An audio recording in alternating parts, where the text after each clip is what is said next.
So yun mga kapatids, welcome back dito sa Justin Love TV. So papakita ko po sa inyo si Axe saka si Kulos TV po. Wala po siya. Kung hinahanap niyo po siya, parang ang pagpapatuloy niya yung pagbablog. Basta sasabihin ko siya mga kapatids na pagpapatuloy niya yung pagbablog niya. So tayo, busy tayo sa, kahit busy tayo sa pag-aaral, upload po tayo, kahit po walang edit, basta magpatuloy lang po tayo sa pagbablog. So papakita ko po sa inyo si Axe.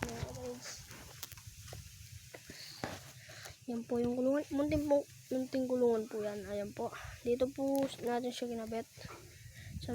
Actually po, ano po yan, sa CR po namin yung kaso hindi po gawa. Kaya ginawa ko muna munting lop ng malapatits po yung kulungan niya. Kahit po walang edit, kailangan po natin mag-vlog kahit walang viewers na sumusuporta, basta po makapag-upload tayo.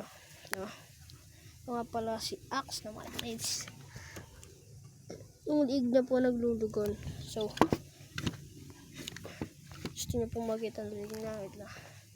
1, kukunin po natin si Axe. 1, 2, 3. Ayan na po si Axe na mga kapatids. Yan po yung liig na naglulugon. Pero tutubo po yan. Wala po tayong problema dyan. Yan po yung kumunting bahay niya. May ilaw po dito sa taas. Kaso po naka-charge. Po.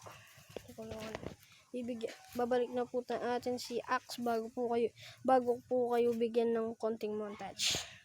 Babalik na natin. 1, 2, 3. Yan na po, nabalik na po natin. So, dito ko na po kayo bibigyan ng kaperasong montage. Ayan ang banking shantik. Ayan ba shantik.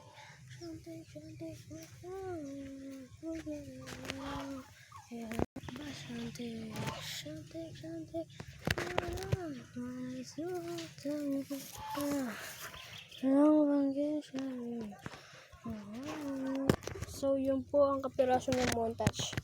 So, papakita ko po ang dati nating kulungan.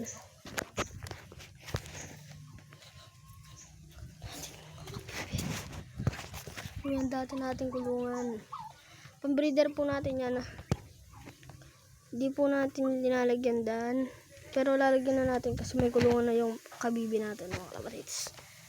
Linagyan kasi ng bibi ng mga kalapatids. Kaya hindi natin nagamit. Ayan po ang pabo ng habol. Ayan po yung kulungan natin. Ayan po. Kabibe, hilagang kabibe. Maglalagay na po tayo ng breeder dyan para dumami ang ating kalapate at mamimigay tayo mga kalapatids. Kalapatids. Dito na magtatapos ang ating video. Huwag nyo kakalimutan mag-like, share, and subscribe. Peace.